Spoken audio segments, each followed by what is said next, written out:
From playing mind games before kickoff to delivering career-ending hits, a special group of players have kept opponents up at night with their terrorizing behavior. These are the 10 scariest players in NFL history.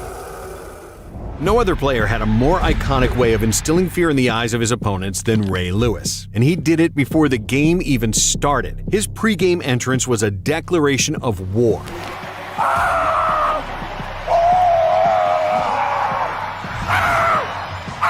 From a guy who said that every time he stepped on the field, he was Maximus from Gladiator, as Lewis would emerge from a smoky tunnel with fire blazing all around him before partaking in something that looked like a scene from his favorite movie. Opposing teams shuddered. When that whistle blows, we unleash hell today.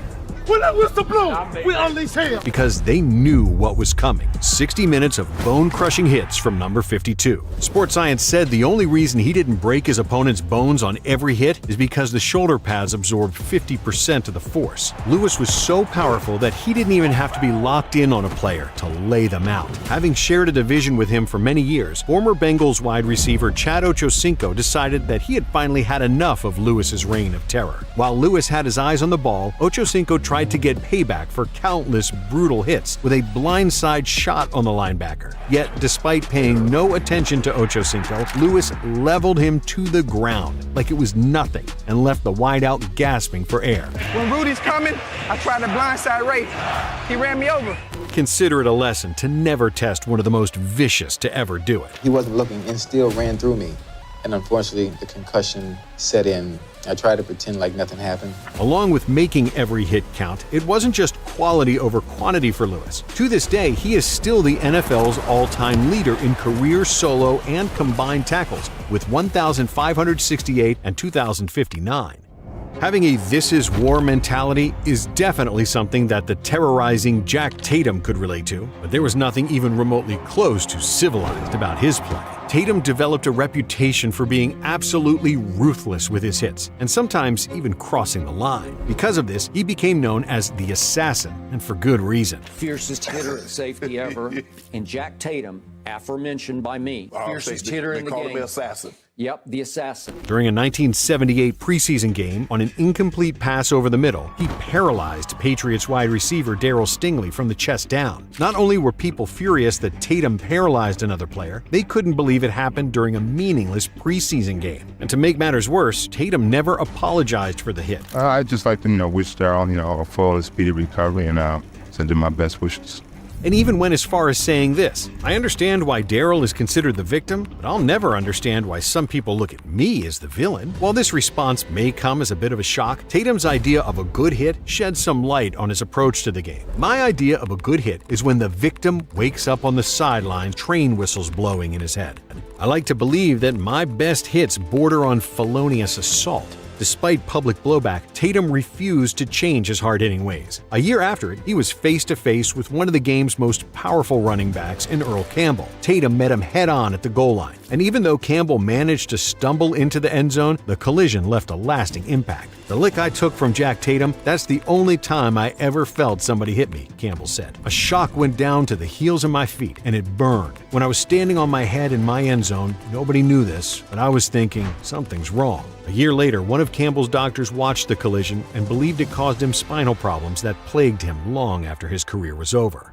Tatum's hits will live forever in infamy, but they're still not the most famous hits in NFL history. That distinction belongs to arguably the greatest defensive player ever, Lawrence Taylor. With the football world tuned into a 1985 Monday Night Football game between the Giants and Redskins, Taylor, on a single play, changed the sport forever. As Washington ran a flea flicker, Taylor saw right through the trickery and pounced on QB Joe Theismann like a jungle cat. Taylor and a handful of players immediately signaled to the sideline for help, as Theismann was in excruciating pain and unable to get up. Having broken both bones in his lower leg, Theismann never played another snap. Because of that play and Taylor's overall dominance at the position, teams at all levels began placing on emphasis on the left tackle position to protect the quarterback's blindside. Although the play ultimately defined his career, Taylor's accolades should be just as memorable, as the iconic iconic John Madden put it, he changed the way defense is played, the way pass rushing is played, the way linebackers play, and the way offenses block linebackers. As a 10-time Pro Bowler, Taylor became just the second defender to win the league's MVP award. He was also named Defensive Player of the Year 3 times. Legendary coach Bill Belichick served as Taylor's defensive coordinator with the Giants and said, "What makes LT so great, what makes him so aggressive, is his total disregard for his body." Belichick even went as far as to declare him the best defensive player he's ever coached by a good margin. And while Taylor had no intentions of ending Theismann's career, the same cannot be said for when Hall of Fame linebacker Dick Butkus was out there. According to fellow Hall of Famer Deacon Jones, he was an animal, and he was a well-conditioned animal, and every time he hit you, he tried to put you in the cemetery, not the hospital. this savage playing style and mindset came from Butkus's unique warm-up routine. "When I went out on the field to warm up, I would manufacture things to make me mad," he said. "If someone on the other team was laughing, I'd pretend he was laughing at me or the Bears. I'd find something to get mad about. It always worked for me." But opposing players were definitely never laughing at Butkus, because in reality, they were deathly afraid of him. Told me he was going to kick my... You know what? The first time I ever played against him, a rookie year. As former Packers running back MacArthur Lane once put it, "If I had a choice, I'd sooner go one-on-one with a grizzly bear than with Butkus. I prayed that I could get up every time Butkus hit me." In addition to laying the boom on guys like Lane, Butkus led one of the NFL's all-time greatest defenses and tackles for 8 straight seasons. Jack Lambert was another linebacker in charge of one of the league's most terrorizing defenses ever, serving as the face of the Steel Curtain. And it was an unforgettable face, to say the least. Missing his 4 upper front teeth, Lambert's toothless snarl was the perfect representation of his playing style. Before becoming a legend, John Elway in his first career game had to go up against Lambert's Steelers. It was a moment that Elway would never forget, and one he couldn't wait to end. "He had no teeth and he was slobbering all over himself," Elway said. "I'm thinking, you can have your money back, just get me out of here. I can't tell you how badly I wanted out of there." Nicknamed Dracula in cleats, Lambert's motto was, "We're the Pittsburgh Steelers. We're supposed to be the Intimidators." He did everything he could to live up to this, even if it meant almost getting thrown out of the Super Bowl. In Super Bowl X, Cowboys safety Cliff Harris taunted Steelers kicker Roy Gerela by patting him on the head following a missed field goal. Lambert responded immediately by body slamming Harris to the ground. After the game, he explained the move by saying, "When I see injustice, I try to do something about it." Lambert never shied away from confrontation and always had his teammates' backs. His bold attitude and fearless play inspired teammates and propelled them to 4 Super Bowl victories in just 6 seasons.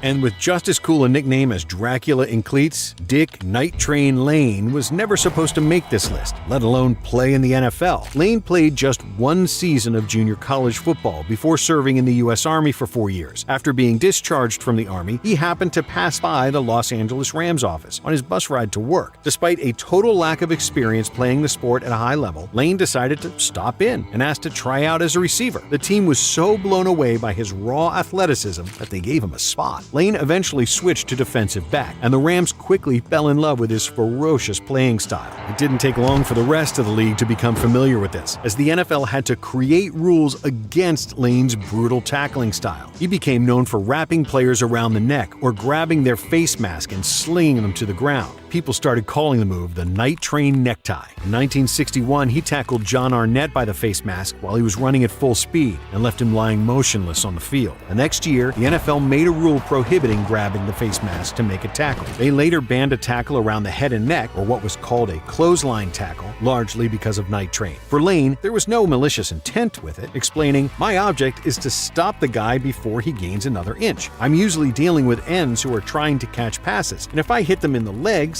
they may fall forward for a first down. There's nothing I hate worse than a first down." In addition to wreaking havoc with his tackling style, Lane was also a menace as a ball hawk. To this day, he still holds the NFL record for most interceptions in a season with 14, somehow doing so in only 12 games.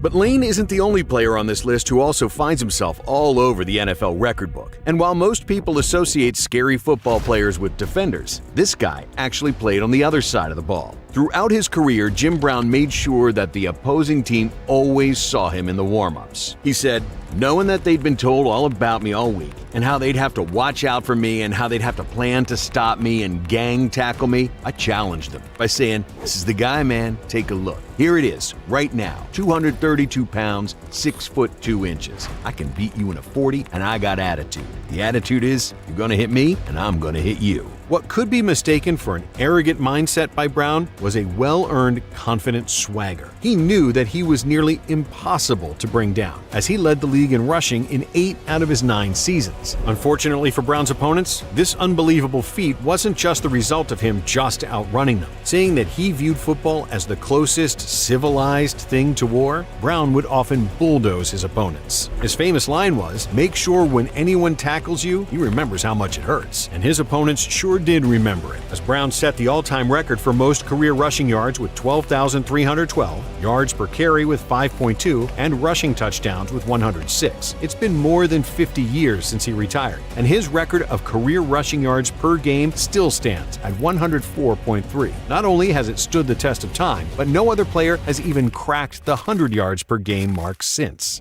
And while Brown was always a superstar on the gridiron, James Harrison's journey to making this list is a true underdog story. Undersized at only 6 feet tall, Harrison was released 3 different times as a rookie, but instead of giving up on his dream, he used those setbacks as inspiration and fuel to become one of the strongest and most durable players the game has ever seen. It also led Harrison to never taking his foot off the gas on the field. My objective when tackling someone was to put them out of that game. I didn't want to injure them, but I wanted them to hurt. Even if he was going up against a close friend. In the same 2010 game against the Browns, Harrison knocked out 2 different Cleveland wide receivers, in Josh Cribbs and Mohamed Massaquoi. Describing his approach, Harrison explained, I tried to hurt people. I never tried to injure anyone. I tried to hurt people. I wanted them not to be able to finish the game. When I hit my homeboy Josh Cribbs, I felt like when I hit him, that hurt. I want to be able to say, I got you. Then, while talking years later about the hit on Massaquoi, he said, I hit Massaquoi with about 50%, bro. Dead serious. I just wanted him to let go of the ball. If I would have known then what I found out after, I'd have gave him everything I had. If I known they was going to fine me $75,000 for that, I would have laid into him. He might not have gotten off that field.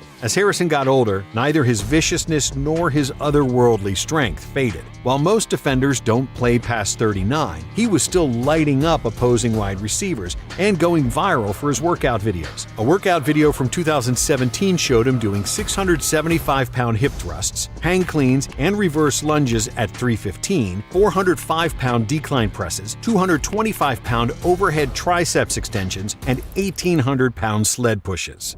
Another player who used superhuman strength to become a total nightmare for opposing teams was Reggie White. As former Eagles wide receiver Mike Quick put it, he could take a 320-pound man and just toss him like it was nothing. The funniest thing is to see a 320-pound man just being tossed, and I've never seen anything like that. And not only did White have this freakish strength, but he had speed and athleticism that allowed him to play defensive end while moving like a linebacker. Herm Edwards, who played with White on the Eagles, said, I'd never seen anyone that big and that strong who could move that fast. He was so explosive. He drove blockers back like they were on roller skates. This extremely rare combination of speed and strength made him essentially unblockable, as he retired as the league's all-time sack leader with 198. According to former Eagles linebacker Gary Cobb, he never saw the kind of fear in the eyes of a lineman the way they used to be afraid of blocking Reggie.